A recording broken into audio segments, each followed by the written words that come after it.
Welcome back to the Normal Sports Show. My name is Kyle Porter. That's Hayden Martin. I am embroiled in French Open tennis, watching Yannick Sinner just tank in the second round. We'll get to that in a second.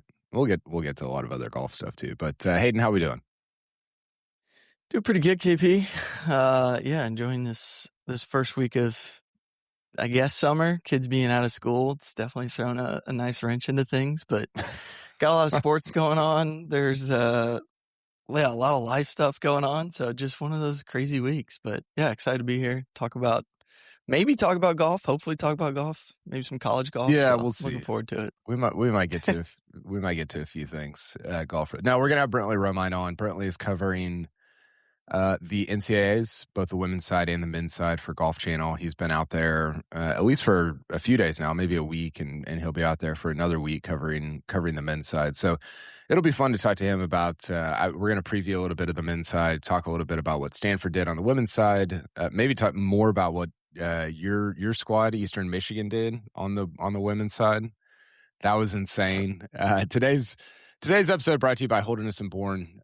They are the best. We just ordered a new round of attire, Norman attire from them, so that'll be in the pro shop here shortly. So very excited about that. We will get to them here in just a minute.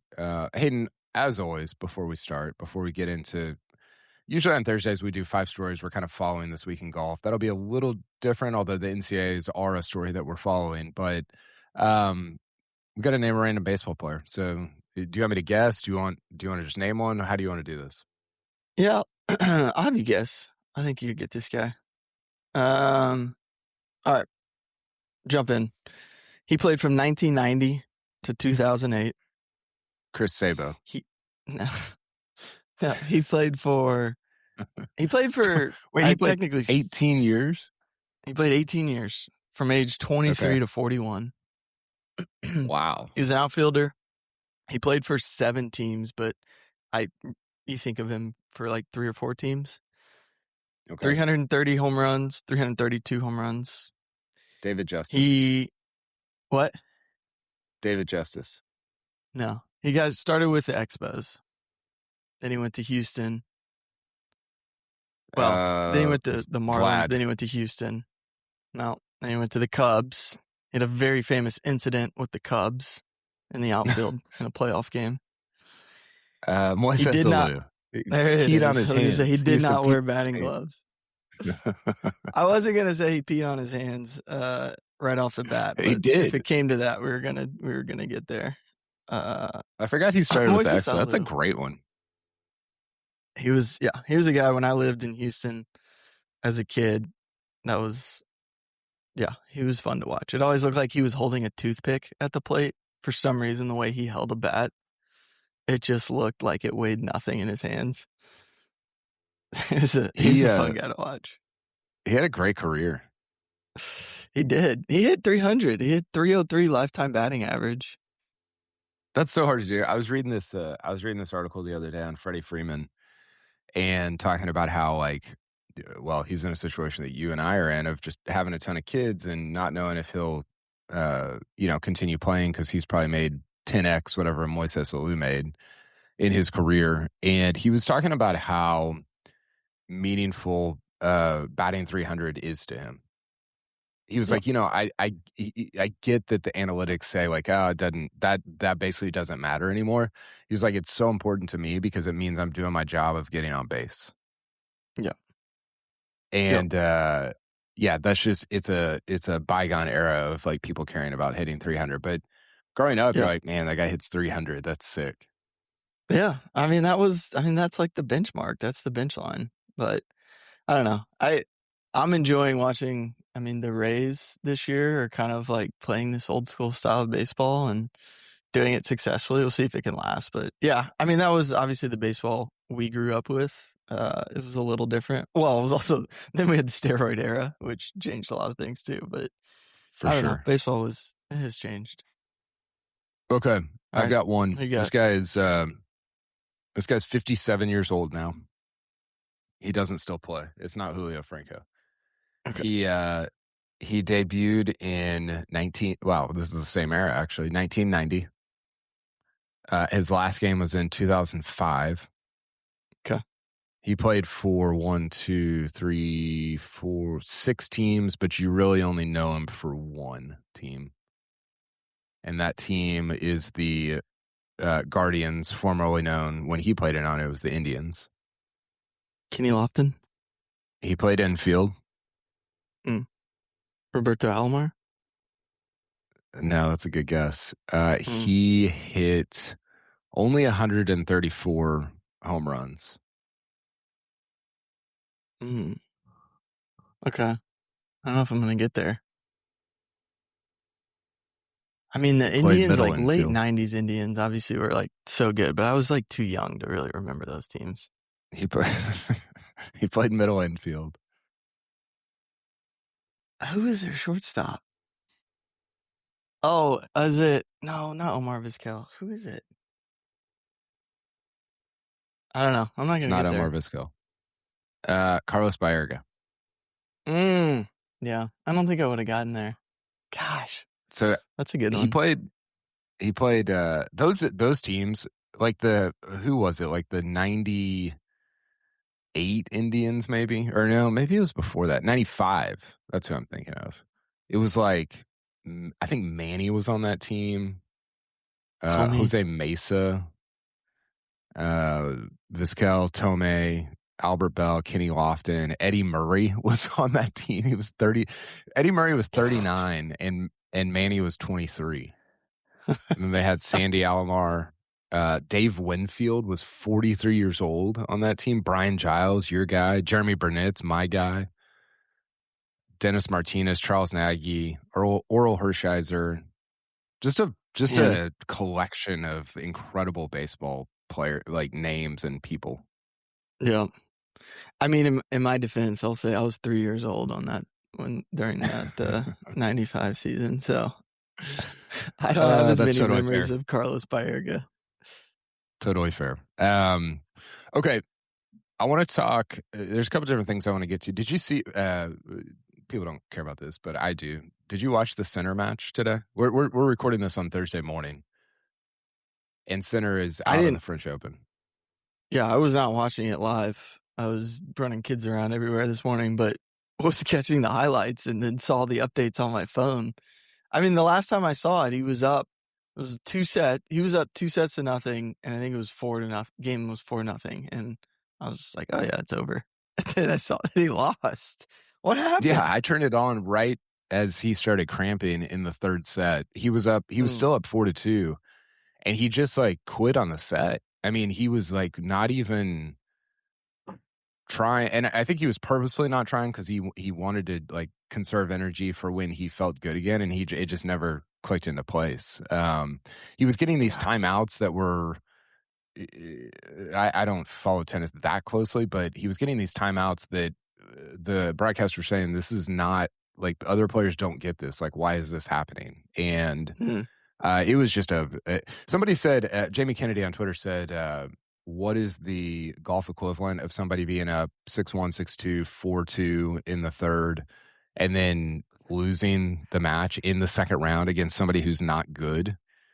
Yeah. And I was like, I think we all know that answer. I don't want to go. I was thinking more on the injury side of a guy just laying on the ground. I was thinking of Jason Day in 20. What was that at Whistling Straits? Just sprawled out on the ground. Was that Chambers Bay? I thought it was Whistling. Yeah, it was Chambers Bay because he won at Whistling Straits. Chambers Bay was where he had It was. I guess it was vertigo, but I think he also had a couple other things going on. I thought he overcame the vertigo. Yeah, there was a lot. Well, he did. He stayed in the tournament, but he was struggling at Chambers Bay. Yeah. I mean, that is crazy. I mean, I think I didn't know the whole part. I heard about the cramping. I didn't know the part about the announcers being can't take these extra breaks. Oh yeah, I don't know. It feels like.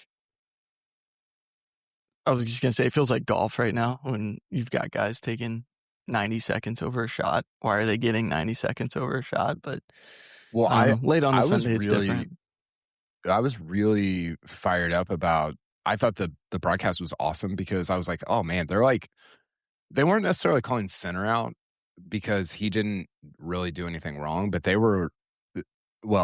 did call him out a little bit for like he had an opportunity to go to the locker room after the fourth set, and they're like, what is he doing? Why is he not taking this opportunity to take a break? So you don't get a ton of that in golf. I actually think Trevor Immelman's pretty decent at this, where he's like, why did he hit that shot? Or like, what is he doing here? And he says it with some authority that somebody like Jim Nantz just can't, because Jim Nantz hasn't won a Masters, hasn't been in the arena.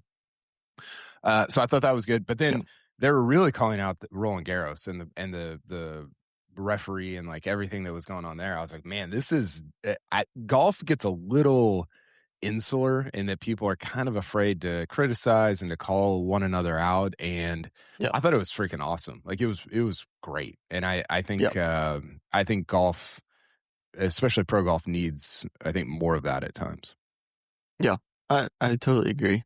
I mean, sometimes I wonder if that's a PGA Tour thing.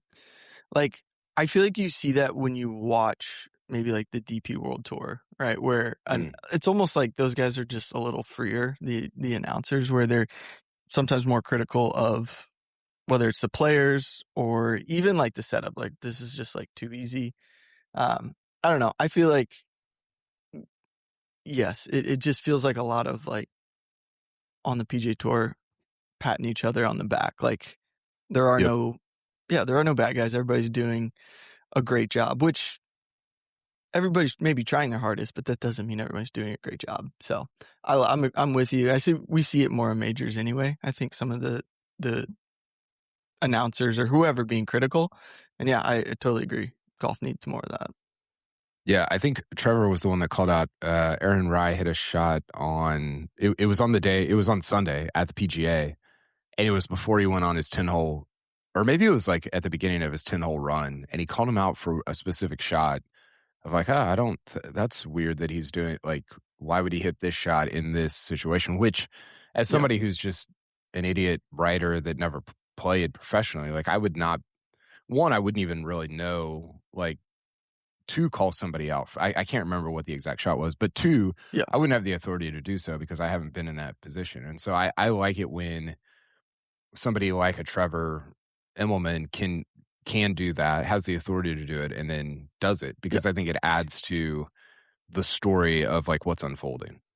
Yeah. And I think there's also, because was it Alex Smalley that pulled iron on that short on 13 on Sunday when he was already somewhat chasing? I can't remember if it was him. Somebody pulled iron, and I felt like Trevor in the broadcast was critical of that, because I was thinking the same thing.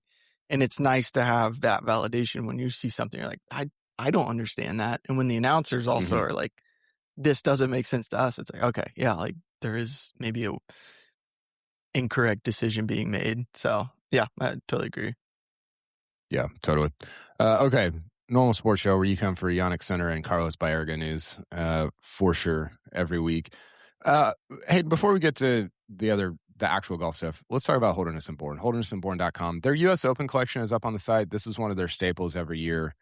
It's been a pillar for them the last, I would say, 4 or 5 years. I can remember going back to like Brookline. They just do a great job with the U.S. Open logo, whatever it is in that given year. They did LACC. They did the Pinehurst. They're doing Shinnecock this year. Their stuff looks freaking awesome. It looks awesome regardless, but with the U.S. Open logo, it looks fantastic. The two that stood out to me were the Hamilton pullover, which is kind of this lightweight hoodie pullover type thing that they have with, again, the Shinnecock 2026 logo, and then the Granville shirt, which is a lighter weight just polo, and again, looks awesome with the Shinnecock logo. I will be attempting to grab some of that Shinnecock gear whenever I'm up there for the U.S. Open, but you can check it out, HoldernessandBourne.com. Thanks to them for sponsoring this particular show and for being just a great supporter of normal sport in general. So go check them out. And we got Father's Day coming up too, so if people want some H&B gear, now's the time to ask for it. Yeah, that's a good plug. I should have noted that. Let's see here. let's start with this. Did you read The Secrets of a Retiring Pro thing or listen to it? Dylan DeChair did this for golf.com. He had Martin Trainer on, who Martin Trainer is retiring. Martin Trainer is obviously not a star, not even a big name. You would argue he didn't even have a super successful pro career. But did you catch any of this that he did? I read some of the article. That I didn't listen to the sit down or the podcast or whatever that Dylan did with him, because I know it was a longer sit down. So I read some of the highlights, but thought, I thought a lot of the points that because I was thinking about this with Colsaerts last week, retiring in Belgium at the whatever Soudal Open, but I had the thought in my head of like, it's kind of rare that we see this in golf, where it's like a guy announces his retirement. Because like most of the time we're yelling about these guys that just hang it up already. And most of them are trying to get to the Champs Tour anyway. Right. So I thought this was, and I thought Dylan made like some really good points about like, we don't really get this in golf. And it's kind of cool to have a guy sit down and just kind of talk through his career. Yeah.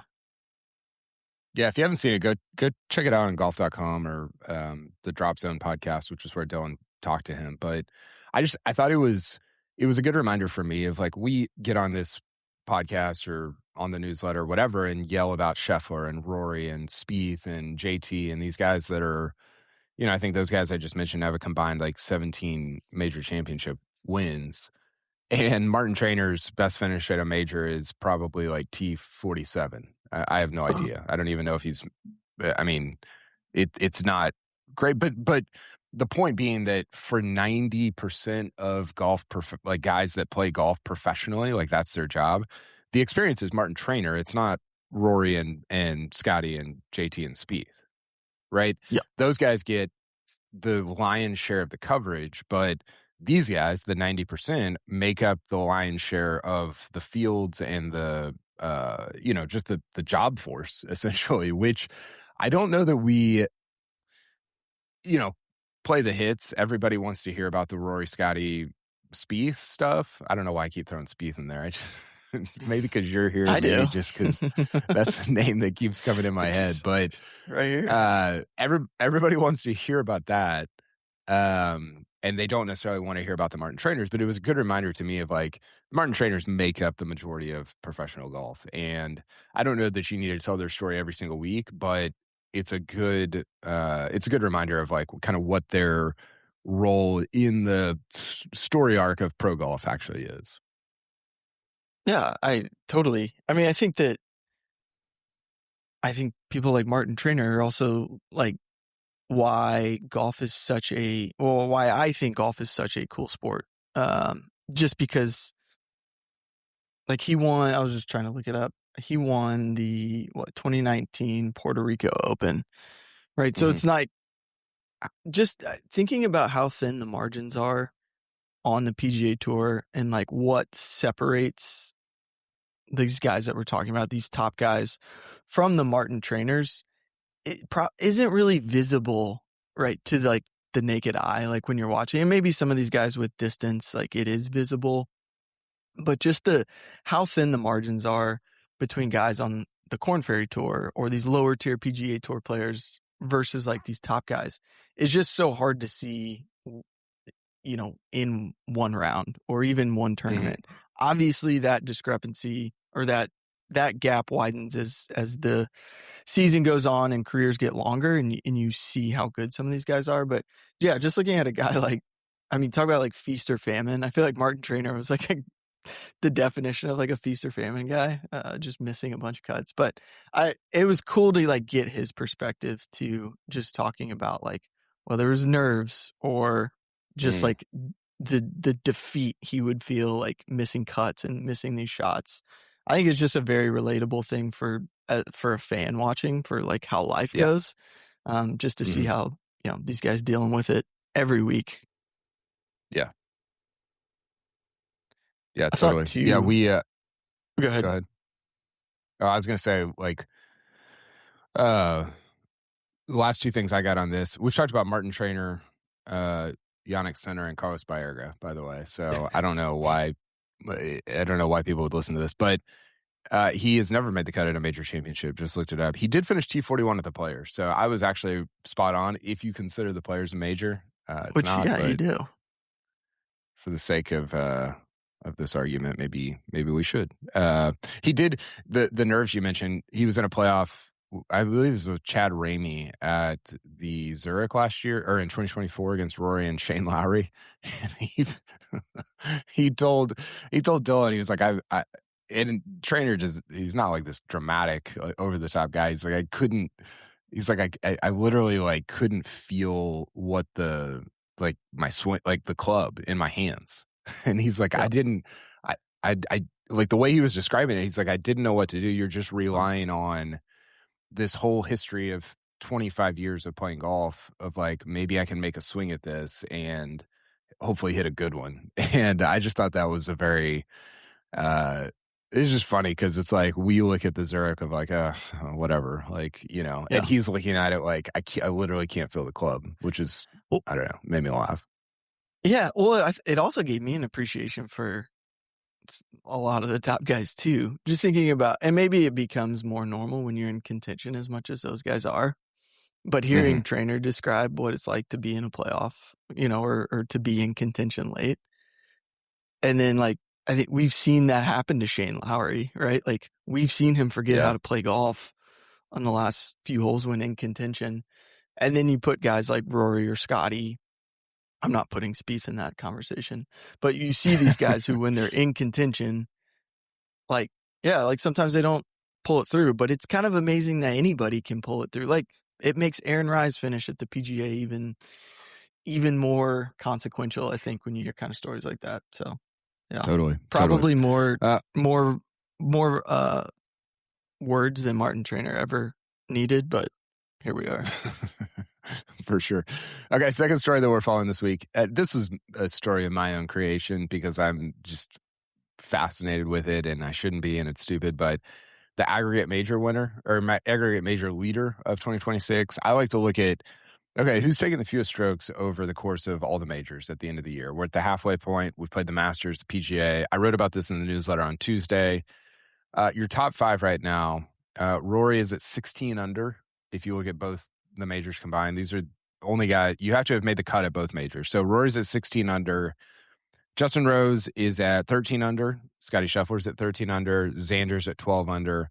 Cam Young's at 10 under. And then you go Sam Burns, Ludwig, Patrick Reed. All those guys are, well, Sam Burns is at 9 under, and then Reed and Ludwig are at 8 under. And then you keep going down the list. Spieth is up there, Morikawa. There's about 20, 25 guys that have made the cut at both majors. Brian Campbell and Rasmus Højgaard are tied for last. They did make the cut at both majors, but they're 16 over. So 32 shots worse than Rory, who's leading. Does this intrigue you at all, Hayden? Is this interesting to you? Did you have any takeaways from it at all? Yeah, I mean, I think it's interesting to look at. I think there's names that pop up on here like Xander. Like if you had asked me, I wouldn't have had Xander at number 4. What is he at 12 under? Like it just hasn't necessarily felt like Xander's been in the mix. So it's also kind of interesting. I think from that perspective, it's also kind of hard, like looking at like score to par across like two majors, like the Masters and PGA played, you know, honestly, like somewhat similarly to score. I don't remember what Rory finished at, like 12 or 13. And then I think Rye finished at like 10. I don't remember, but it was, I don't know, that I think that it's interesting to look at just the names and like what we talked about, the names you expect to rise to the top. The longer you play this out, those guys are the guys that rise to the top. Yeah. So I'd be interested to see where we're at, in July after the Open. Can Scotty catch Rory? But yeah, no huge takeaways other than I hope Justin Rose gets one. Yeah, I mean, I wish somebody would finally say that, finally point it out. The thing for me with this is like, it's weird that, so you hear guys talk about this all the time, and they're chasing consistency, and really, you're sort of disproportionately rewarded in golf for inconsistency. at times. You could argue this For sure. both ways, obviously, but you look at Aaron Rai, for example, and he made the cut at the Masters.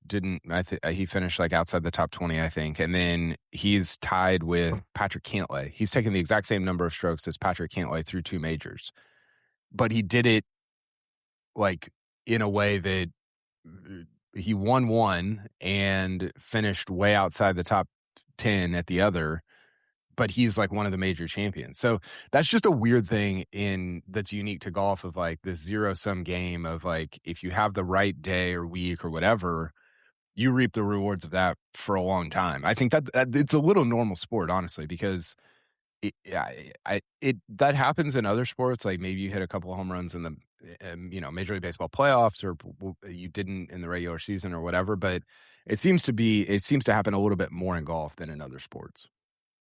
Yeah. I mean, I think obviously like going back a little bit, but I think about guys like Bubba Watson, who were sort of disproportionately rewarded for kind of how they're like, do you know how many top 10s in majors Bubba Watson has? It's probably like 6. Yeah, 5. So you have 5 top 10s, and 2 of those are wins. Yeah. And it's just kind of, how the lens in which we view these guys is totally dependent on what you said, like having those big weeks. And that's, that's okay, but it's different from how they talk often. Totally. I mean, who's better at golf, Ricky Fowler or Bubba Watson? Like, to me, Ricky's way better at golf. But who had a better career? Probably Bubba Watson. Yeah.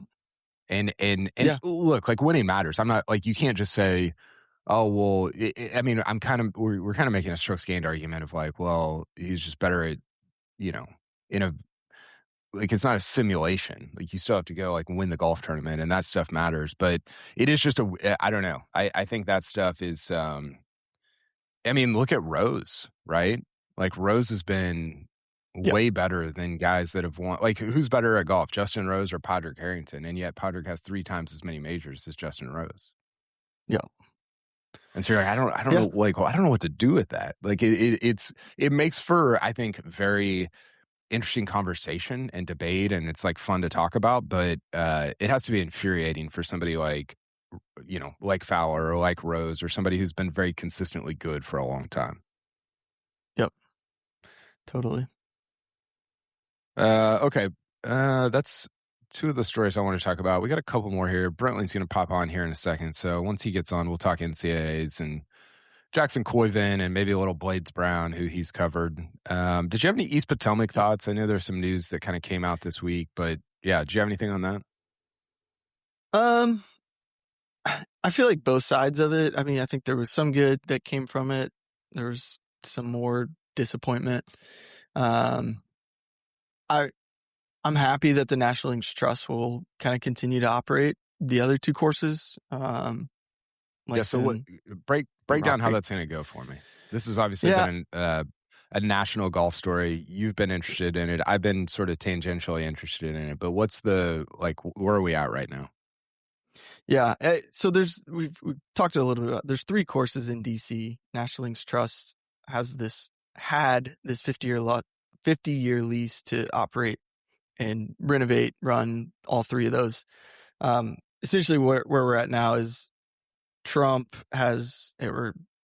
government has taken over East Potomac, which is kind of the jewel of DC, bringing in Tom Fazio to create Washington National Golf Course, which is this 18-hole premier facility, which East Potomac, I think, is like a 36-hole Walter Travis design. There's just like a lot of history there. There's some absolutely banger quotes from Tom Fazio just talking about how, if the Golden Age architects had the equipment we have today, they would have been just doing totally different work than what they did in the early 1900s, which is like an unbelievable quote. I was just like thinking, like, can you imagine if like Paul had email and he wasn't like having to write letters? Like, how many, what would Paul have been doing with emails back in the early teens, whatever years those were? I Yeah, I'm very disappointed. That is not what I thought you were going to say. That was incredible. But it's just like the reason these people are remembered is because they made masterpieces with what they had, right? Michelangelo with, AI images, whatever. That part's very disappointing. So it feels like we're losing like a great course. Fazio's going to do what he does. I hope that they're able to keep the rates down for the people of DC. That genuinely would be best case scenario at this point. I hope it's not $100 round of golf for them. It will be a lot for outsiders, people visiting, which is fine. That's the Torrey Pines model. But I'm glad NLT still operates and will continue to improve Langston and Rock Creek. So it seems like it's a middle ground of sorts. Yeah, I guess. I mean, it's a middle ground with where we're at today. A year ago, like this isn't a middle ground. Like they signed a 50-year lease, to operate these courses and improve them. And they had Tom Doak, who was going to work on this course. Now do you prefer Tom Doak or Tom Fazio? To each their own. But I don't think Doak was going to rip up the old course. I think he was going to, try to keep the key elements that were originally there. So overall, like it is what it is. I feel like it was kind of best case scenario with a bad hand that they were dealt this year. So that's kind of the status quo, at this point with when the administration wants to do what they want to do, it's hard to even get any victories. So I was happy to see that. Yeah. Brentley Romine popping on. Brentley, we've talked about the Apostle Paul, Yannick Sinner, Carlos Baerga, and Tom Fazio. So you're just stepping into a beehive of nonsense. But welcome on. Sounds like Mount Rushmore. That's a pretty. Where would they build that Mount Rushmore? Because it wouldn't be in North Dakota.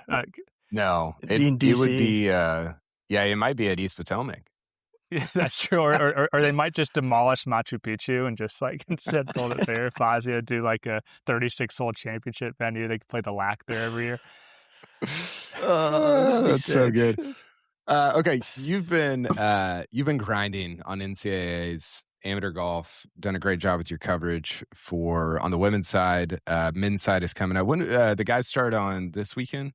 Friday. Okay. The longest practice round in college golf is today. Yeah, it's almost 7 hours probably.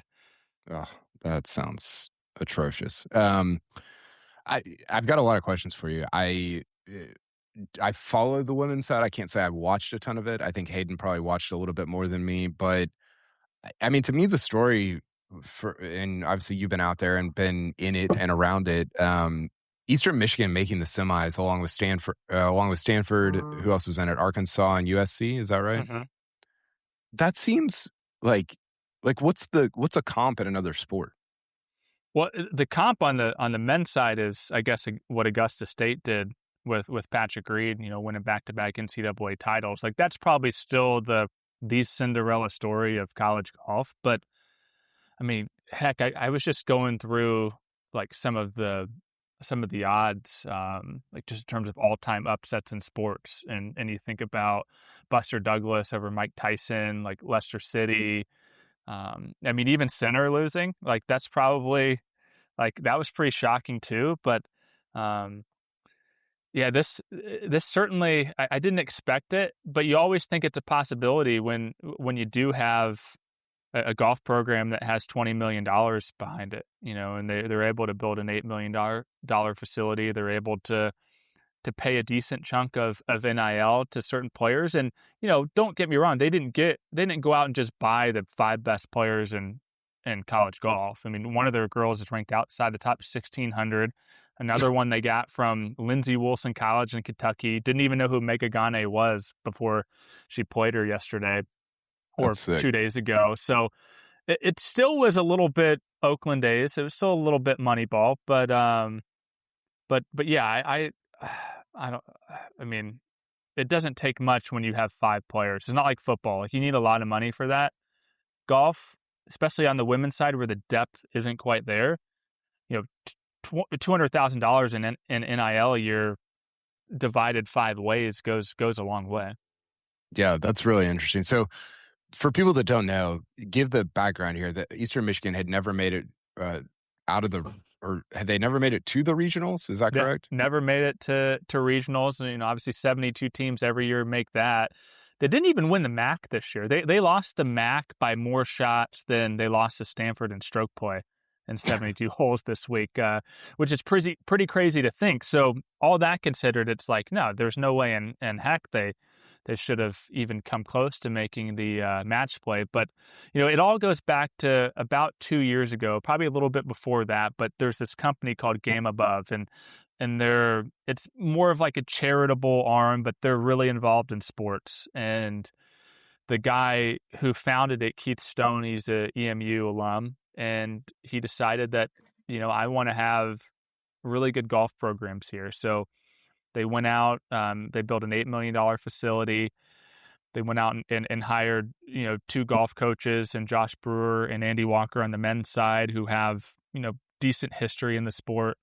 Josh Brewer probably considered, for as crazy as Josh is, and I know him pretty well, so I could probably say that, for as crazy as he is, he's an excellent recruiter. And so they went out and got that, and then you start adding the pieces through the transfer portal, and lo and behold, you get a team that, went from 226th in the country 2 years ago before Josh took over to 27th and into regionals, into nationals, shot the best round of the day on a really tough final round with, cold, wind, all of that. And then they go and beat, one of the blue bloods of the sport in Texas. And, some people get rubbed the wrong way with the celebration, like the kind of the, jump kick and the swinging the flagpole around and the horns down. But I mean, heck, sick. More power to them. If they're going to pull that off, like, they can celebrate however they want. Yeah, that's fantastic. So they got beat out. Stanford goes on to win. This Stanford team and run and dynasty, I mean, it, like, again, like, what is the comp here in terms of like how good they are and how good they've been for what seems like a very long time? Yeah, it's Alabama football. It's probably more like Duke basketball in that, Duke probably should have a lot more national championships than they do. Like, there always seems to be the inbound that, they throw up in the air at the end of the game, and then, hearts get broken. And that's been the way with Stanford. Stanford's won 6 straight stroke play titles at the NCAA championship. They only have 3 national championships on the team side to show for that.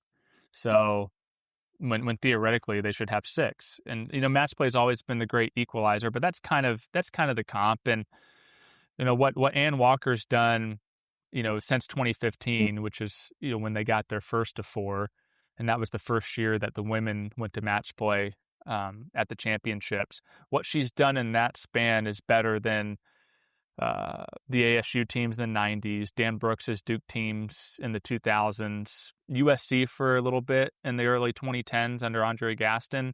But this is the dynasty of all dynasties in the sport. And I know you like the stats, Kyle. The last 6 seasons, Stanford's won more tournaments. They've won 43 tournaments. They've won more tournaments than they have head-to-head losses. So you play a tournament, you finish third, that's 2 head-to-head losses. They've had 35 head-to-head losses the last 6 years. 3 this season. And 2 of them came to match play, and 1 of them came to a team in San Jose State that didn't even qualify for regionals. So that shows you how crazy match play is and how impressive it is that they almost went 15-0 this week in match play. That's insane. I mean, that's like a Scotty stat. They won stroke play in the NCAAs, which was 4 rounds. They were 22 under. USC was 9 under. And then Arkansas and Texas were both 1 over. So they beat USC by 13 and Arkansas and Texas by 23. I blame Mike Holder for the reason they don't have more NCAA championships over the last 11 years, for pushing for match play way back in the day. We talked about this during the PGA Championship. Like, is this the purest way to determine who a champion is? Maybe not. Is it fun as hell? Absolutely. Like, like, give me as much match play as possible to determine. I mean, like, I don't know. Like, has the college golf world landed on, and maybe this has been long settled, but is there still the debate of like it should be stroke play versus match play? Well, I think if you follow Lance Ringler from Golf Week on Twitter, he's probably the last guy standing on that side of the line, like wanting it to be stroke play. But like I get that argument. It's similar to, let's use a college basketball comparison here, but it's almost like playing two 20-minute halves all year, and then you get to the tournament and you play Elam ending or something. Like the format changes, and so that's a decent like argument, but at the same time, like you're starting to see conference championships do that. Regionals obviously doesn't do that. Most regular season tournaments are either one or the other. East Lake Cup's kind of a very like small version of this, in that they only play one round of stroke play and then 2 rounds of matches. But so the formats are all over the place, and that's always been college golf. But on the flip side, like you said, it's fun as hell. And for a non-revenue sport, like I don't get what everyone's obsession is with always trying to control the outcome. Like we just think like, especially, and you can use this with the Tour Championship too. It's like we want to just fabricate and like engineer Scotty Scheffler and Rory McIlroy always playing in the final match.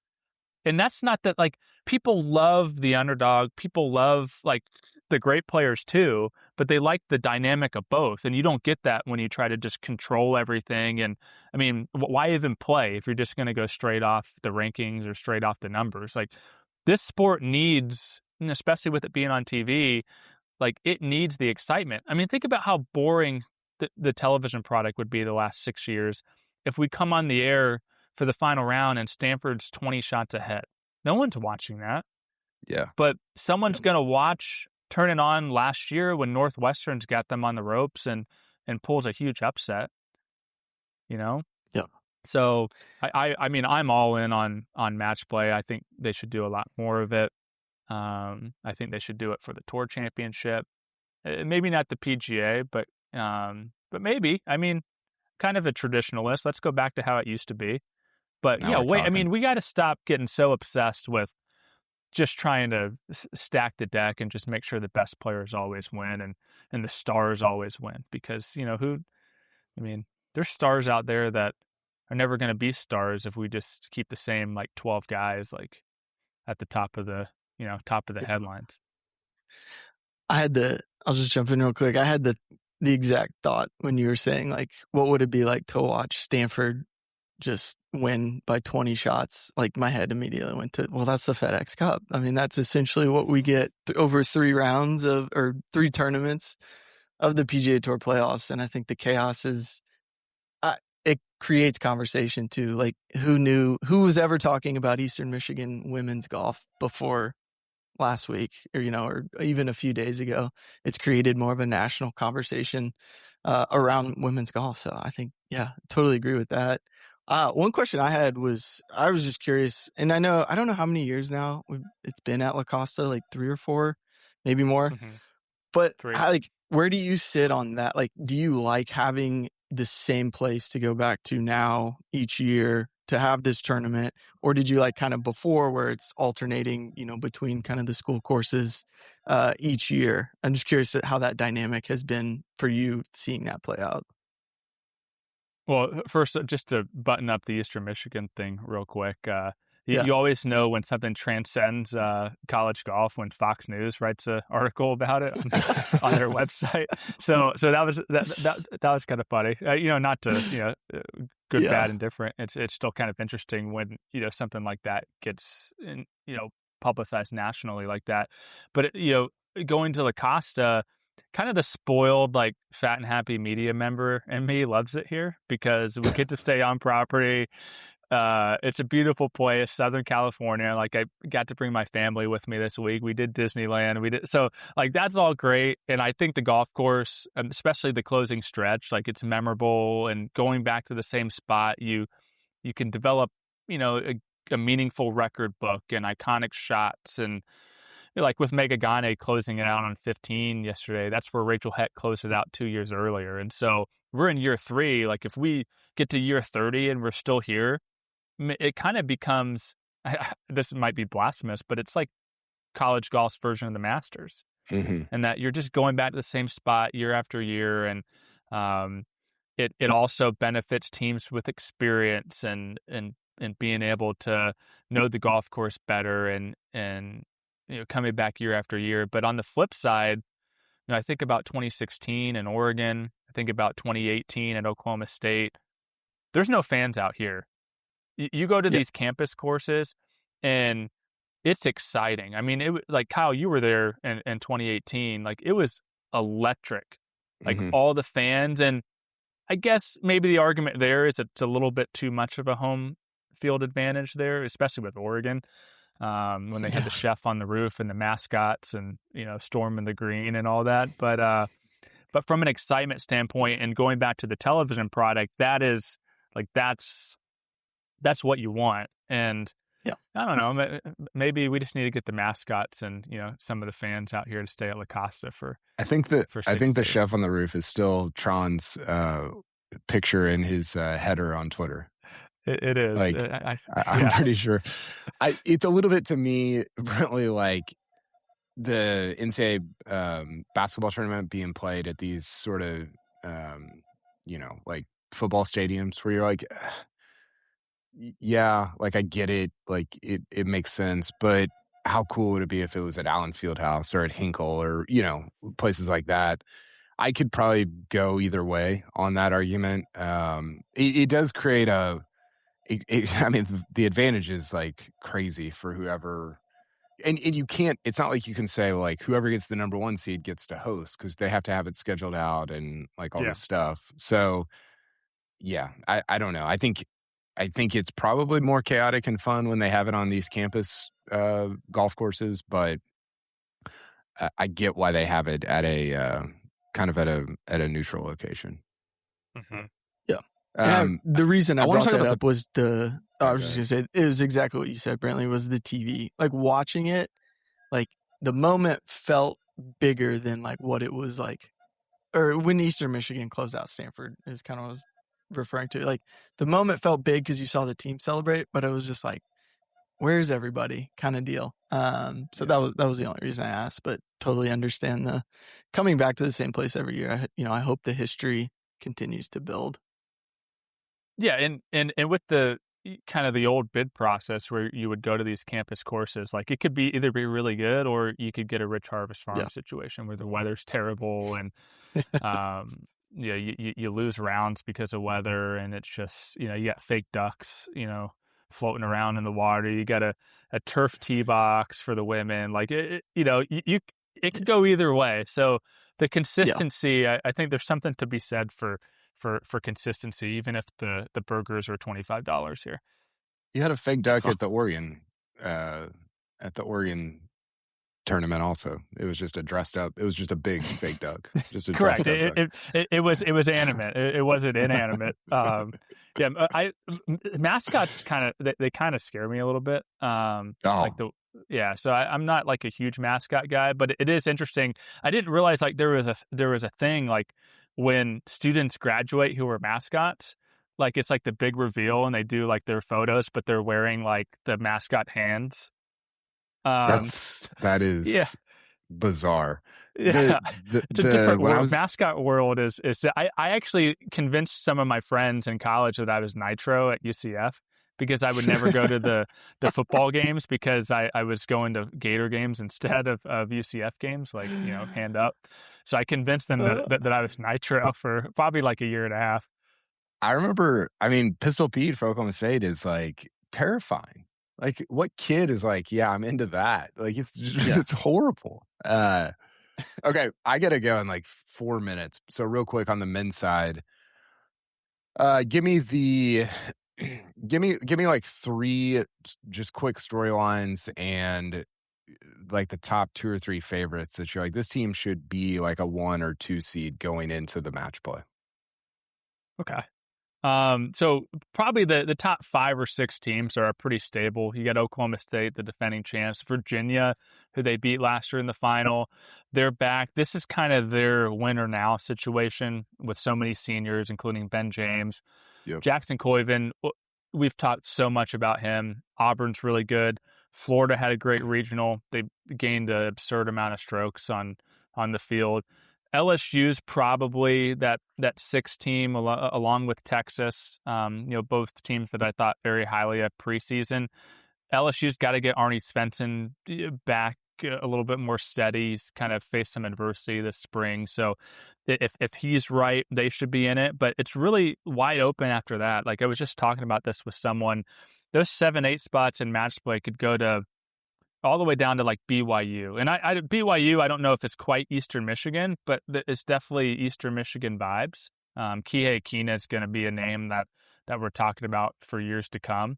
But I guess from like an NIL perspective, like BYU is probably the Eastern Michigan. And they're playing their 3rd round today because they don't compete on Sunday. So that's always an interesting dynamic to follow. Ole Miss,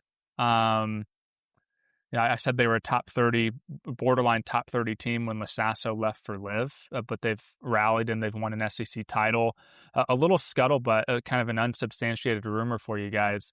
I heard that perhaps Michael Lasasso in recent weeks or maybe even months inquired about maybe if he had the opportunity to get some eligibility back and go back to playing college golf. I haven't verified that yet, but it would. I wouldn't totally be shocked if that was true. But they're doing great without him, and yeah, it's going to be a wide open thing. And I did want to touch on one more thing. I know you don't have a ton of time, Kyle, but I really think that you'll be interested in this. The USC women's program, for the last 2 months, they've been using Claude. They've been using AI tool where they've loaded all their statistical player information. Their coach, Justin Silverstein, adds daily to it, whether it's on-course stuff, off-course stuff. And he was using it to do the pairings all week for match play. And I just thought it was interesting. And he shared a quote that he had heard, something like sometimes, or I guess most of the time, the simplest formula is still better than the brightest mind.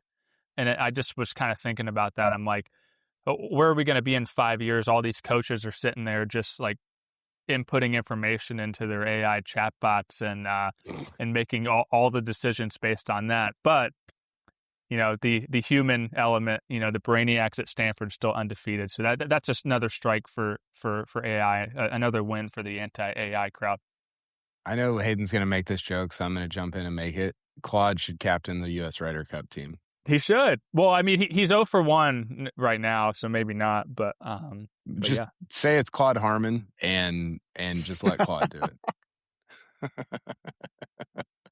It's interesting though, because Justin was sharing with me, like they threw out Jasmine Koo, one of their best players, 3rd, and they were saying if Stanford had put Mega in that match, it was telling him in real time, like it would have increased Stanford's probability of winning that match by like 30%. But then Mega went anchor, and it just, you only get 30 seconds. Like, and so to have all that information to kind of lean on, like I think we're going to start seeing more and more teams doing that. That's so sick. So not Colin Morikawa and Harris English. Like you shouldn't do that. Maybe. Yeah, but could you imagine like Zach or someone using AI? Like, I mean, there's no way any of those. Like the first U.S. Ryder Cup captain that has the potential to probably rely on AI. Like, who would that be? I can't even Jackson think Coiven. of Bryson. Bryson, yeah, probably for sure. Bryson. Yeah, no, Bryson would be the only guy. I mean, you think, yeah, Spieth or JT, those guys aren't AI guys. There was I don't know if you saw the Bryson interview with, I can't remember her name, Christy Miller or whatever it was. Katie Miller. It was like, yeah. One of the questions was, would you rather have a fan caddy for you at a major, or have AI pick every club that you hit? and I think it kind of broke him a little bit. Like I think he didn't know what to say. But I was like, obviously it's the fan caddy, and you just ignore him. Like just carry the like that's an easy. It's an easy question. Although Bryson was probably like, maybe I should have AI pick every club that I hit. Wait until AI learns about the Over Club Challenge, and then we'll really have problems. Okay, last thing, Brentley. The run that we're on of individual champions on the men's side is maybe not the best it's ever been. I think you go back 10 years and you had Bryson, you had Max Homa, you had Thomas Peters, Scott Langley, Jamie Lovemark, Jonathan Moore. I mean, Ryan Moore. You had some really good Aaron Wise eventual pros. And the last 5 years has been Turk Pettit, Gordon Brock Sargent. Do what? Brock Everett. Yeah, I'm ignoring Brock Everett. That was a fake win at Carson Creek. Your boy Fred Biondi at Florida, Hiroshi Tai at Georgia Tech, and then Michael Asasso. Do you agree that it's not been a great run of individual winners, and who, if anyone, could potentially break that streak? Koiven's the obvious answer, but outside of Koiven, Ben James, Preston Stout, like, are those kind of the three guys that could break that? Yeah, and Ben James already has a runner-up finish here from a couple years ago, and he should have been in a playoff, but he had a slow play penalty. It's not been a great run, and I think part of that just has to do with the last two golf courses. Greyhawk was such a test of endurance with the heat, and I think a very similar golf course to this, just in terms of what it demands of your game and club selection and things like that. They've stretched this place out to where guys are having to hit more drivers, but there's a lot of opportunity where, you just hit a driving iron or a 3-wood or something, and you lay back a little bit, and it's better than being in the rough and having a bad angle. But no, I think it's probably just a little bit of luck of the draw that we haven't had great winners, because think back to 2 years ago, Jackson Koiven, Gordon Sargent, Luke Clanton, Ben James, they were all like 1 or 2 shots back of Hiroshi Tai. So we're so close to having a good one. This year, I think will actually be that year, because Christian Moss is playing well. You could throw him into the bunch. I don't know if Ben James, the putter is just, I don't know if it's strong enough. It wouldn't surprise me. He hasn't finished outside the top 5 all year, but he hasn't won a lot, and that's usually an indication of not being able to putt.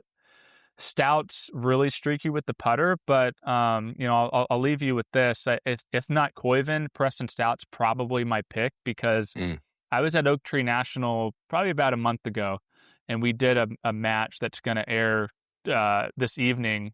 Today, Thursday. 2018 team versus the 2025 team, both national championship teams to Oklahoma State. Full buy-in. Matt Wolff showed up, Victor Hovland, but Stout played Victor and was 5 up on him through 7 holes, just completely obliterated him. Hell yeah. I made the joke. Victor's phone started ringing on the 7th hole, and I said, Victor, Luke Donald's calling you because he's getting wind of this. He's very concerned. But Preston Stout just absolutely... Is that on air? No, because there was so much footage for whoever was editing it to go through. I don't even think they knew that I said that. I wish it made it. But no, it did not make it. I said it, but just completely put him in a body bag. And Victor was getting kind of like, he laughed it off at the end, but when that was going on, like you could tell, like he was trying, like he wasn't just looking toward the sky. So that was pretty impressive. But Stout's, the guy's an absolute rock star, just like Koiven. He'd be player of the year any other year. But it's going to be Koiven for the Haskins, just like it was in the Hogan in a landslide. And they did a little thing last night at this house off the first hole, which has got to be a $12 million house with about $300 million worth of artwork and decorations and furniture and stuff and finishing in it. But they had all the 10 Haskins finalists, and Crenshaw was there. And I'm like, they should just give the award to Jackson right now. We don't need to wait till Monday. I thought you were going to say $300 million worth of future pros in the house, but it's probably. Well, I mean that too. I mean there was and I know you guys got to go, but there was it looked like a picture frame with the Louis Vuitton like leather on it, but it was like shaped like a backboard and it had a gold basketball rim. So it was like a basketball hoop, Louis Vuitton, but it was like a artwork like picture frame. So you weren't throwing a basketball through it, but it was just it was the strangest thing that I've ever seen in my life. I kind of wanted to throw something like crumple up a napkin and throw it through it, but I'll have to go back and maybe take a video of me, doing like the Dwight Howard dunk where I slammed the Superman sticker on the top of it or something. You remember that when he did put the sticker on the dunk contest? That was when the dunk contest was actually pretty good. Yeah, Gerald Green pulling out the cupcake candle. Oh yeah. All those were great. Last year, so Lasasso won. Stout finished third. Koiven finished T4 in the individual. So that's going to be fun. I mean, I think any of those guys, Ben James, obviously Koiven and Stout, any of them winning would be awesome. I'm so excited about the men's side starting this weekend. We got college baseball starting this weekend. I was thinking about this. I was on a run this morning. This is like a really, really fun time of the sports year. Thunder Spurs, World Cup coming up. French Open, World Cup. It's sick. Like it's low key. Like I think this time of year is better than March Madness. Hayden and I will have a whole podcast about that, I'm sure, when we talk about the NCAA baseball championship. But yeah, it's a ton of fun. Brentley, thanks for your time, man. I know you're busy out there at La Costa and running around and covering all kinds of stuff with the women's side and the men's side. But we'll be watching you on Golf Channel this weekend and into next week as the match play gets going. And keep up the good work. Tell the O State boys I say what's up, and let's have a fun men's championship. Well, always good to come on, and it's a big tournament for Oklahoma State when their legendary SID Ryan Cameron is actually in the house. So he never travels anymore. So Ryan, I think so. Ryan and I go back to I was a scout team. I played on the scout team for the women against the women's basketball team when I was in school, and he was the SID for the women's basketball also. And so he knows me as like the idiot point guard who used to just get torched in practice every day. So you could settle the argument. It's can a regular dude from LA Fitness hang with Division I women's college basketball players? Clearly the answer is no. We did. Okay, this is a great story. I'll end with this. I'm so late to this other thing that I've got, but we were playing. I don't think I've ever told the story publicly, but we were playing. We were OU. And because they were playing OU that weekend, and so we had to be OU, and that was when they had Courtney Paris, who was just a monster. I mean, she was insane in college. And my roommate was like 6'5", ended up walking on the men's team. He was very good at basketball, and their coach, Coach Budke, who passed away in a plane crash like a couple years after this, tragically. He got us up and he told us, he said, he was like, listen, like Nolan, my roommate, he's like, you're Courtney Paris and I want you guys to go at us. Like she's crazy. This was like when she was awesome. And I want you to do everything you got, like bring it at us. First trip down the floor, a girl on the OSU women's team goes up for a layup, and Nolan came across the lane and pinned it like against the top of the backboard. Like it was like the Dwight Howard thing. Like his hand and the ball were like above LeBron, like coming from behind against like equal to the Warriors square. And Coach Budke gets us all up, blows his whistle, gets everybody up, and he was like, yeah, she can't do that. Like, don't do that anymore.